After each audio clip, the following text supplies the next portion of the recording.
La Voz de América presenta.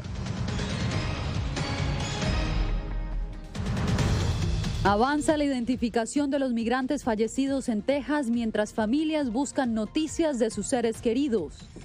Golpe de la Corte al plan del gobierno Biden para mitigar el impacto del cambio climático. Además, Estados Unidos y Honduras afianzan lazos para reforzar la seguridad regional. Y tras 18 días de paro en Ecuador, movimiento indígena y gobierno llegan a un acuerdo.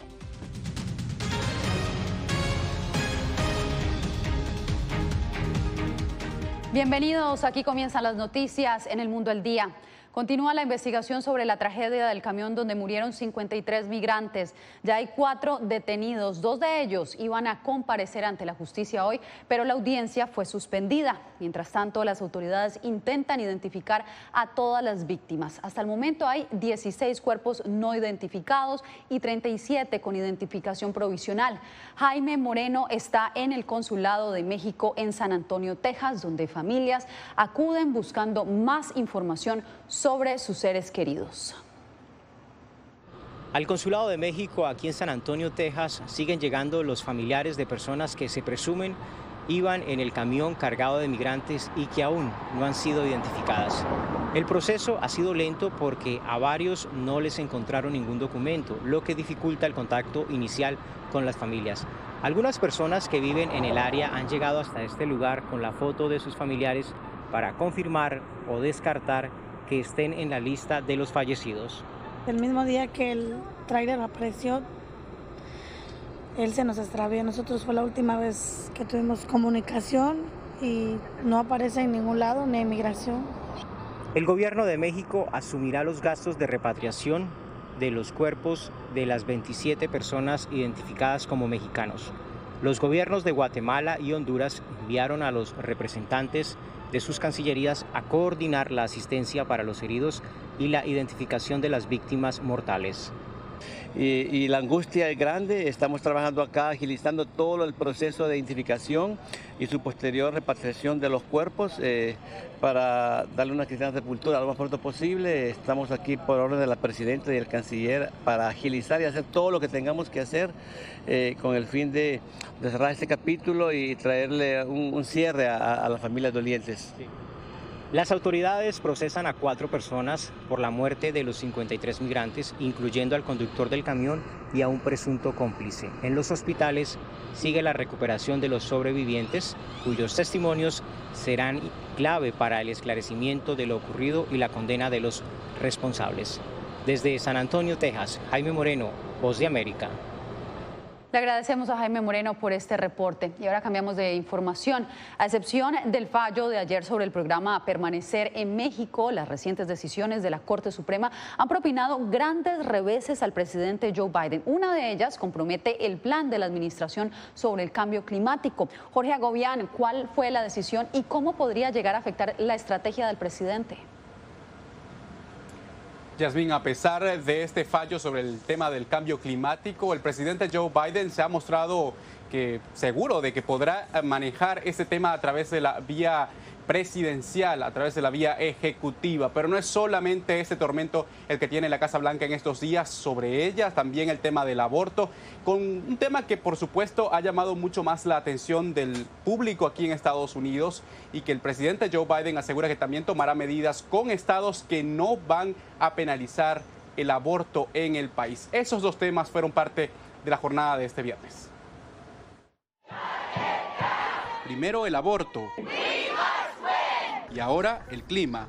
La Casa Blanca recibió un segundo revés a sus prioridades. Tras la polémica decisión contra los derechos reproductivos de las mujeres, la Corte Suprema de Estados Unidos limitó la capacidad de la Agencia de Protección Ambiental para regular las emisiones de dióxido de carbono de las centrales eléctricas del país. He ordenado a mi equipo legal que trabaje con el Departamento de Justicia y las agencias afectadas para revisar esta decisión cuidadosamente y encontrar formas en que podamos, bajo la ley federal, continuar protegiendo a los estadounidenses de la contaminación dañina, incluida la contaminación que causa el cambio climático. El fallo de la máxima corte pone en riesgo los compromisos internacionales del país que retomó el mandatario demócrata, entre ellos los acordados con la Organización de las Naciones Unidas, la cual se pronunció. Este es un revés en nuestra lucha contra el cambio climático cuando ya estamos lejos de cumplir con los objetivos del Acuerdo de París.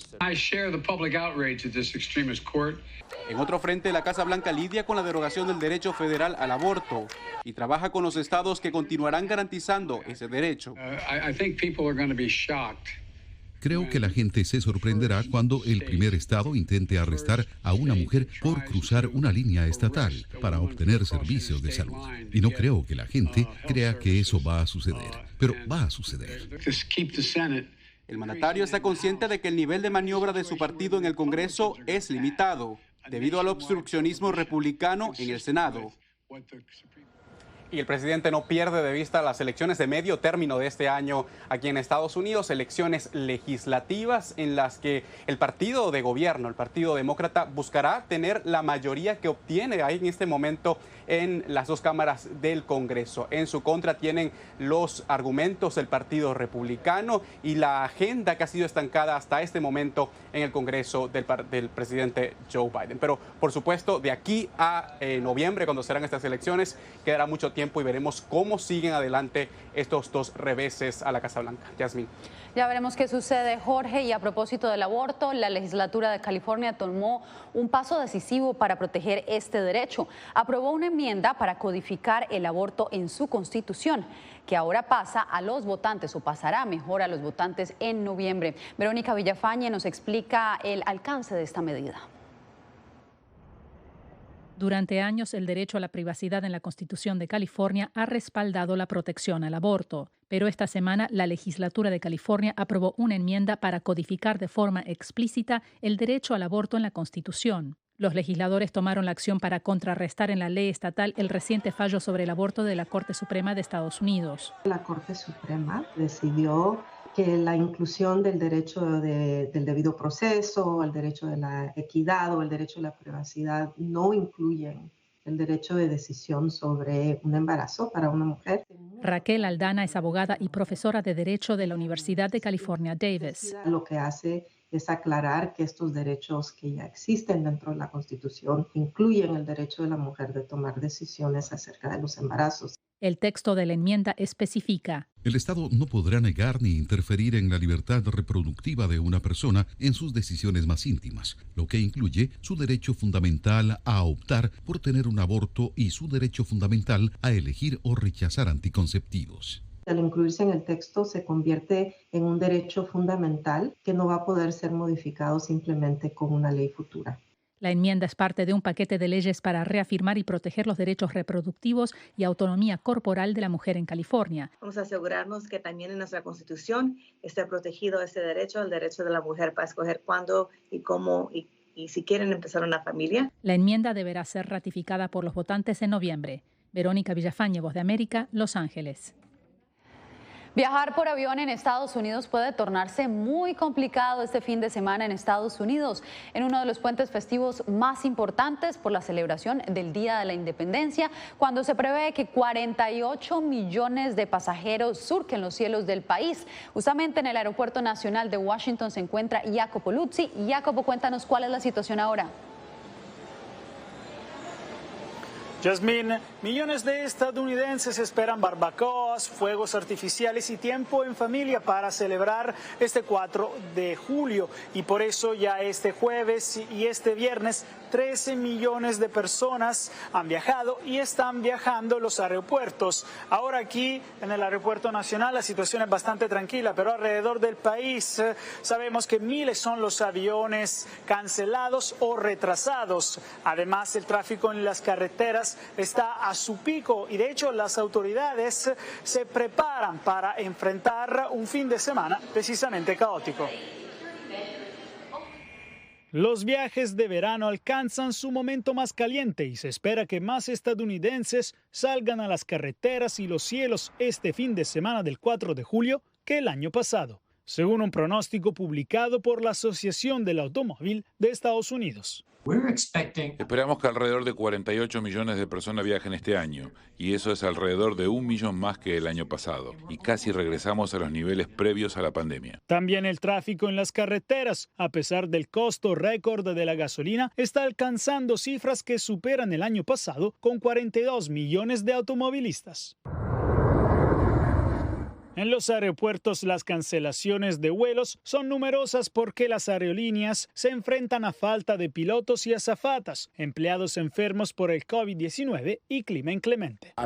Anticipo que haya demoras. Ya le dije a mi amigo en Tennessee que estemos preparados. El secretario de Transporte, Pete Buttigieg, en una entrevista con NBC, acusó a las aerolíneas de provocar la situación y las instó a hacer un mayor esfuerzo.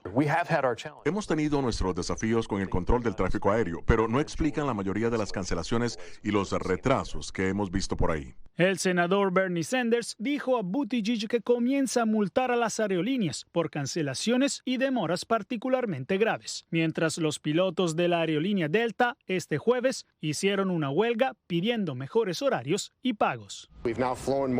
Ahora hemos volado más horas extra en los primeros 6 meses del año que en 2018 y 2019 combinados, y esos años fueron años récord para la industria de las aerolíneas. La Administración de Seguridad del Transporte dijo que tiene 1,000 trabajadores extra que puede desplegar para ayudar en los aeropuertos más traficados si es necesario. Al mismo tiempo, las aerolíneas prometieron que se esforzarán más para no dejar varados a sus clientes. Me imagino ya como que ya tienes tus maletas listas para viajar o te esperamos el lunes. Muy bien, y en otras noticias, Nicaragua y Costa Rica ordenan evacuaciones preventivas ante la inminente llegada de una tormenta tropical que afectará las costas caribeñas de ambos países. De acuerdo con el Centro Nacional de Huracanes de Estados Unidos, el fenómeno meteorológico llevará vientos de 65 kilómetros por hora. En Costa Rica, la Comisión Nacional de Prevención de Riesgos y Atención de Emergencias anunció la evacuación de 900 personas cerca del río San Juan para albergarlas en los refugios.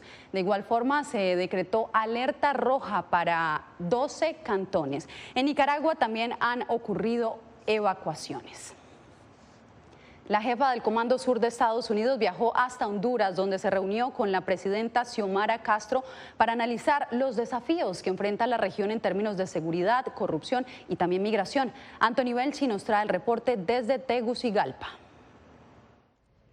Estados Unidos y Honduras han reafirmado su compromiso de trabajar conjuntamente para abordar los problemas del crimen organizado y la migración en el país centroamericano. Su presidenta Xiomara Castro recibió a la jefa del Comando Sur, Laura Richardson. Es el segundo encuentro en menos de 5 meses. Muestra que esta relación bilateral es muy importante. Tenemos cooperación en muchas áreas. Por ejemplo, en el área de humanitario, de seguridad. Durante el encuentro en la sede del gobierno hondureño se hablaron de temas que afectan directamente a la región, como la economía o la corrupción. No se puede dar por sentada la seguridad y una defensa fuerte. Tenemos que trabajar juntos a medida que superamos los desafíos. El aumento de las organizaciones criminales transnacionales tiene un impacto directo en los flujos migratorios hacia la frontera sur de Estados Unidos, algo que desde la Casa Blanca quieren aplacar con políticas para incentivar la prosperidad y la seguridad. El gobierno hondureño, por su parte, valora muy positivamente este acercamiento con la administración norteamericana. Eso refleja realmente el interés de parte de Estados Unidos y en especial el Comando Sur por estrechar esos lazos de colaboración, cooperación y amistad con el gobierno de Honduras. Sin embargo, desde Estados Unidos han surgido algunas voces que sostienen que esos planes no se podrán ejecutar con éxito si no se incrementa el presupuesto al Comando Sur. Anthony Belchi, Voz de América, Tegucigalpa, Honduras.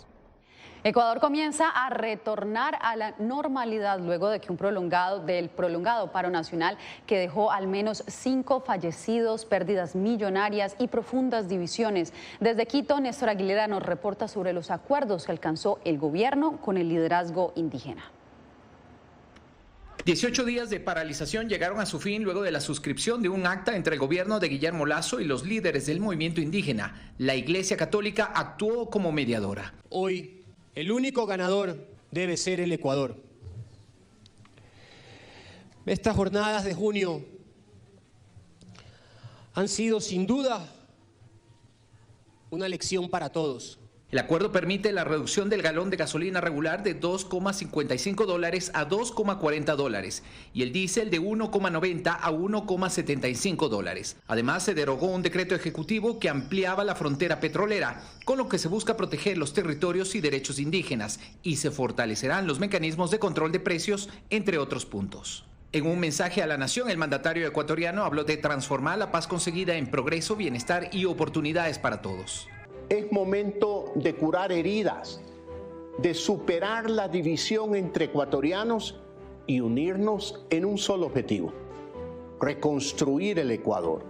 Las organizaciones indígenas, que evidenciaron algunas diferencias previo a la firma del acuerdo final, expresaron que la contundencia del paro permitió logros importantes. Por pacificar el país tenemos que acceder al acta y garantizar el resto de puntos que sí hemos triunfado. Los medios de comunicación informaron sobre la muerte de 5 personas durante el paro indefinido, que dejó también pérdidas económicas por $850 millones, según la Federación de Cámaras de Comercio del Ecuador. Néstor Aguilera, Voz de América, Quito. Cuando volvamos, ejercicios de combate de Estados Unidos y sus aliados surcan los cielos de Alaska ante el temor de un ataque ruso.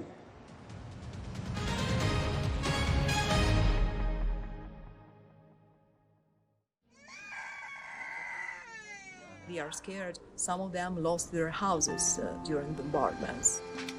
Si quieres conocer más de estas historias, conéctate en Boa Plus con Alas que Ayudan y viaja con la Voz de América en el avión que un piloto argentino puso a disposición de más de 1000 ucranianos, con niños, mujeres y personas con enfermedades que escaparon de su país, que huyeron de la guerra en busca de refugio hasta que lograron reparar sus alas rotas.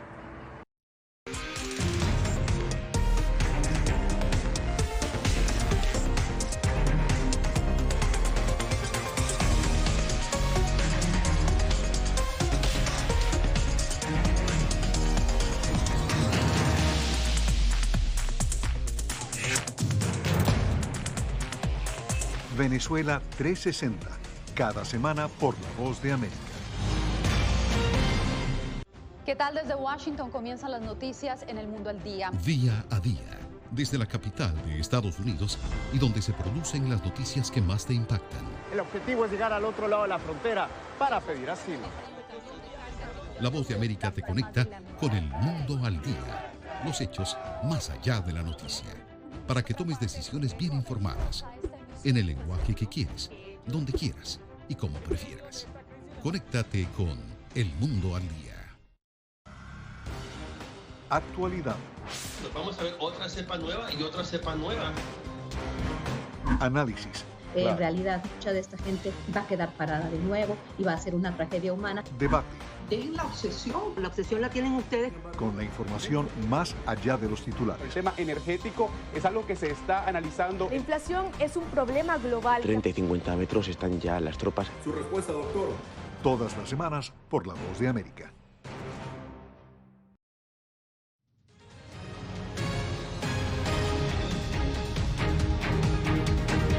Al menos 21 personas murieron y decenas resultaron heridas este viernes cuando varios misiles rusos alcanzaron una torre residencial y un centro recreativo en una ciudad costera de Ucrania al suroeste del puerto de Odessa, en el Mar Negro. Funcionarios ucranianos reportaron que uno de los misiles alcanzó una torre residencial de 9 pisos en Serivka, a unas 50 millas al suroeste de Odessa, matando a 16 e hiriendo al menos a 38 personas. Otro misil golpeó un centro recreativo donde murieron 5 y 1 resultó herido. Desde los cielos de Alaska se preparan las Fuerzas Armadas estadounidenses ante el temor de sus aliados de un posible ataque por parte de Rusia u otros agresores como China o Corea del Norte.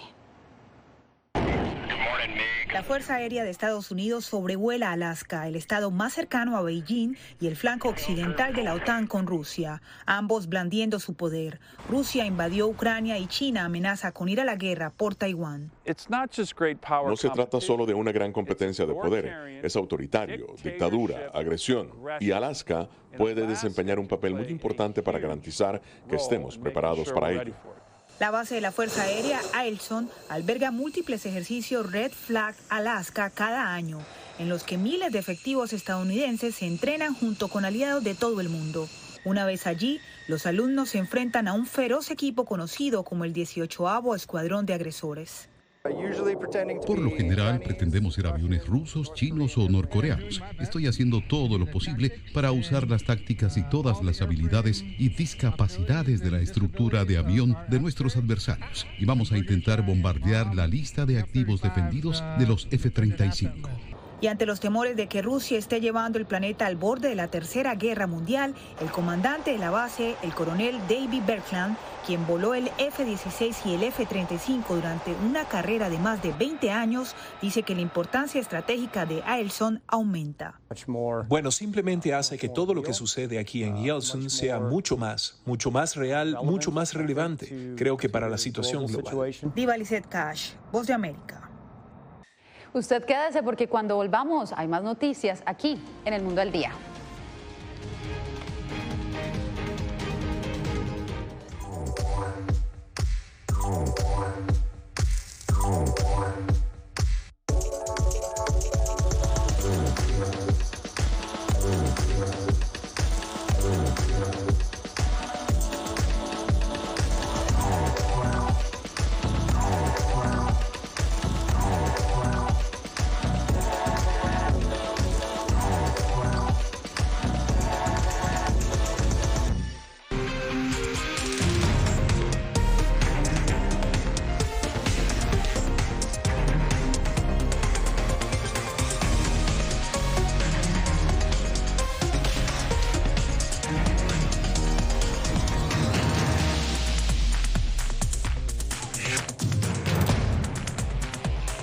Venezuela 360, cada semana por La Voz de América.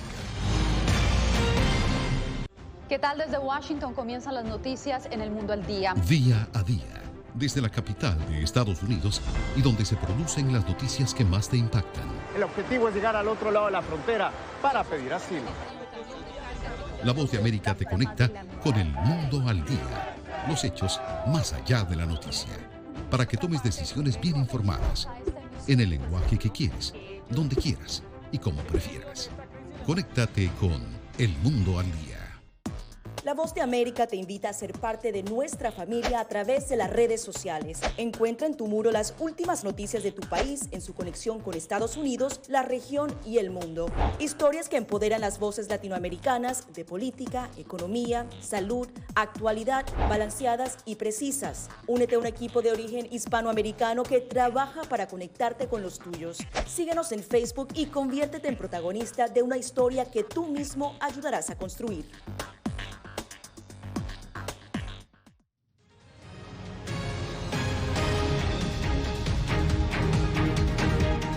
A menos de 5 meses de las elecciones municipales en Nicaragua, el panorama para la oposición es desalentador porque los partidos siguen inhabilitados. El Consejo Supremo Electoral solo reconoce al oficialista Frente Sandinista y a otros 4 partidos. Donaldo Hernández nos trae el informe.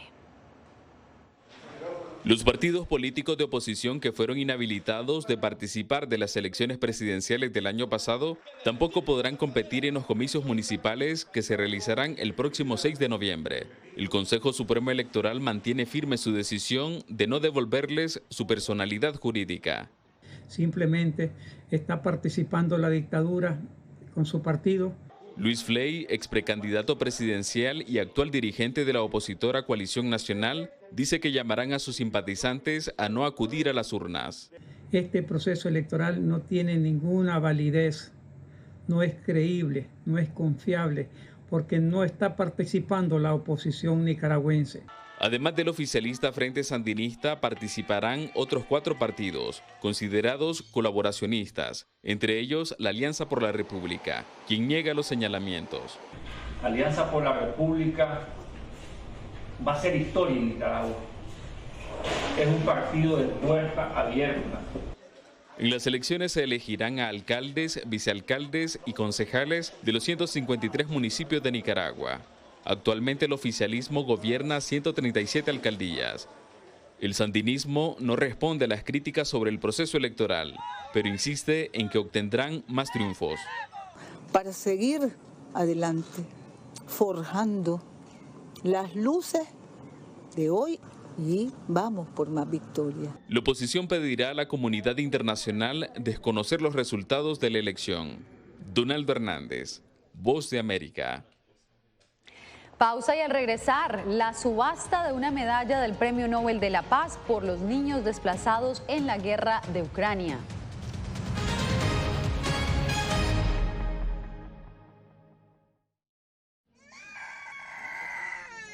We are scared. Some of them lost their houses during bombardments. Si quieres conocer más de estas historias, conéctate en Boa Plus con Alas que Ayudan y viaja con la Voz de América en el avión que un piloto argentino puso a disposición de más de 1000 ucranianos, con niños, mujeres y personas con enfermedades que escaparon de su país, que huyeron de la guerra en busca de refugio hasta que lograron reparar sus alas rotas.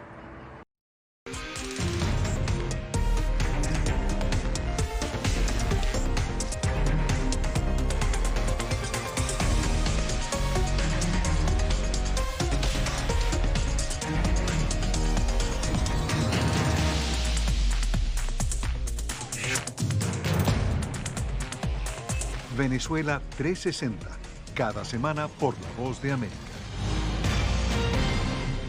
¿Qué tal? Desde Washington comienzan las noticias en El Mundo al Día. Día a día, desde la capital de Estados Unidos y donde se producen las noticias que más te impactan. El objetivo es llegar al otro lado de la frontera para pedir asilo.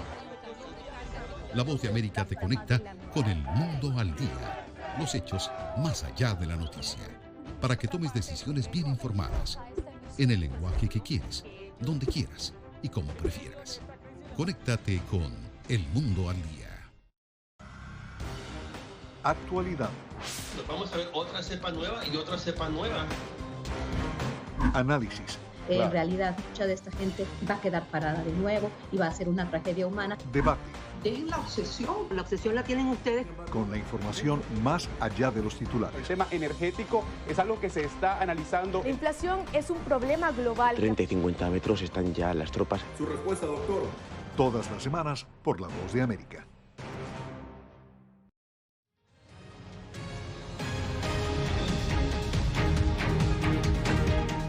El ataque contra la población ucraniana ha tocado la sensibilidad de miles de personas alrededor del planeta. El periodista ruso Dmitry Muratov, ganador del Premio Nobel de Paz en el 2021, subastó la medalla de ese reconocimiento por millones de dólares para así ayudar a los niños ucranianos desplazados por la guerra. Esta medalla de oro puro, concedida como Premio Nobel de la Paz al periodista ruso Dmitry Muratov en 2021, fue subastada por más de 103 millones de dólares.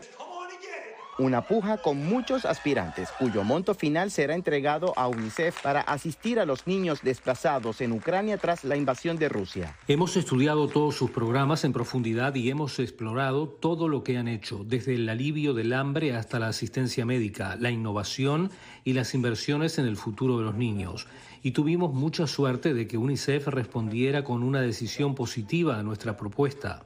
Muratov es uno de los fundadores del Novaya Gazeta, diario ruso de investigación creado tras la caída de la Unión Soviética. El pasado año recibió el Premio Nobel de la Paz por la defensa de la libertad de expresión en Rusia. El editor espera que esta iniciativa sea replicada por propietarios de valiosas reliquias y otorgarlas para el beneficio de la población de Ucrania.